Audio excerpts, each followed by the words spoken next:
राधानगरी तालुक्यातील कौलव इथल्या श्री रेणुका देवीची पारंपरिक अंबिल यात्रा मोठ्या उत्साहात आणि भक्तिमय वातावरणात झाली। यात्रेनिमित्त मानाच्या अश्वानं मंदिरासह नगर प्रदक्षिणा केली। यावेळी भंडारा उधळण तसंच उदेगा आई उदेच्या जयघोषानं परिसर दुमदुमून गेला। राधानगरी तालुक्यातील कौलवमधील रेणुका देवीची अंबिल यात्रा मोठ्या उत्साहात भक्तिमय वातावरणात पार पडली। यात्रेनिमित्त गावातील सुवासिनींनी अंबिलचा नैवेद्य डोक्यावर घेऊन मानाच्या अश्वासह गावातील मुख्य गादीची आरती केली आणि पारंपरिक वाद्यांच्या गजरात कौलव बस स्थानकाशेजारील रेणुका देवी मंदिरात हजेरी लावली। यावेळी देवीची आरती, नैवेद्य अर्पण आणि प्रसाद वाटप असे विविध धार्मिक कार्यक्रम पार पडले। त्यानंतर गावातील नागरिकांसह परिसरातील भाविकांनी मोठ्या श्रद्धेनं देवीचं दर्शन घेतलं। नवीन वसाहत परिसरातील युवकांनी दरवर्षीप्रमाणे यंदाही भाविकांना अंबिलचा प्रसाद वाटप करून सेवा दिली।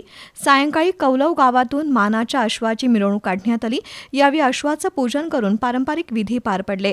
यात्रेनिमित्त मंदिर परिसरात विविध खेळणी, दुकानं, लहान मुलांसाठी पाळणे तसंच खाऊच्या गाड्या लावण्यात आल्या होत्या। भोगावती परिसरातील भाविकांनी रेणुका माता देवीचं दर्शन घेतलं।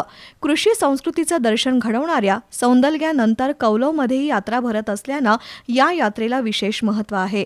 तसंच कौलव गावातील बाहेरगावी वास्तव्यास असलेले नागरिकही यात्रेनिमित्त गावात दाखल झाल्यानं गावात उत्साहाचं वातावरण निर्माण झालं होतं।